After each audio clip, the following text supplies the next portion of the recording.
going to tell you a 2-minute God story. Okay. And that is 7 years ago, my husband and mother died within a week of each other. My husband was very unexpected. During that last year, I had had cancer and 3 surgeries.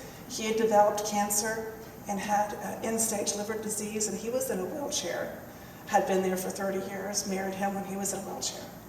My mom fell and broke her shoulder, went into dementia that same year. My father broke his back, ended up in a nursing home together between my sister and I while going through 3 surgeries.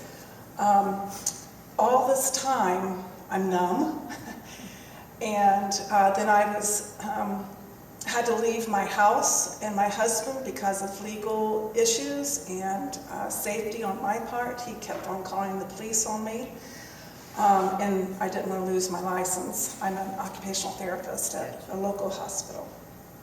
So, anyways, in a nutshell, I forgot to turn my... Okay, good, thank you.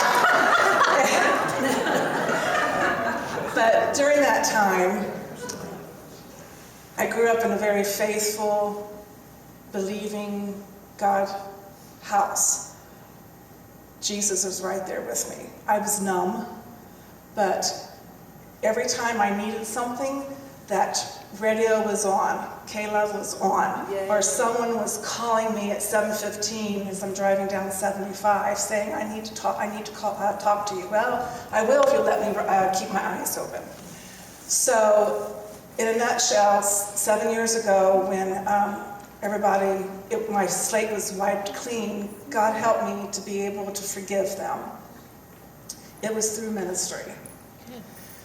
And what we did here tonight, the last 7 years, he's been preparing me for this week.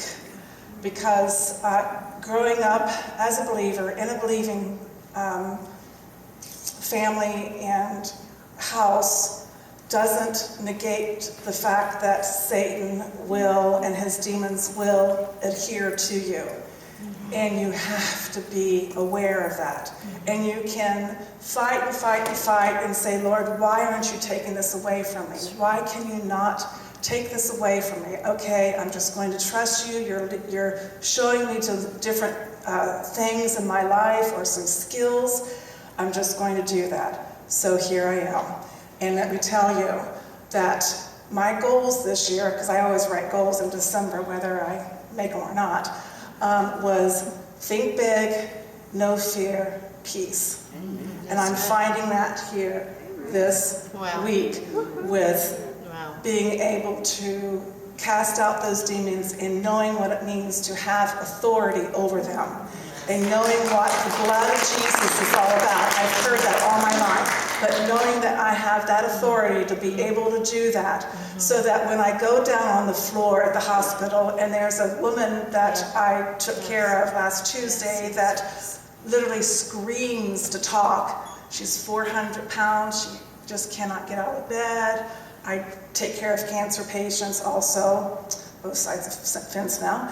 And I had to leave the room to get some things, and then as I'm going up the elevator, I'm thinking, okay, Lord, you're telling me to take care of this woman. I've taken care of her before. I know her a little bit. What do you want me to do? It's about time to leave it.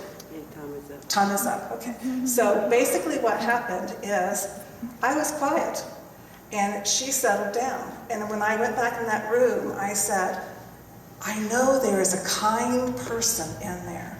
I want to talk to her, because she was screaming. I mean, 5 doors down the hall. She was screaming. Do you know that she stopped? Do you know that she looked at me and started whispering? And do you know that I didn't even flinch? Because those fears had been cast out this week. Yes. So what I want to say is that by his stripes I am healed, and I am in the Emmanuel's race now, not in the man's race. Whoa.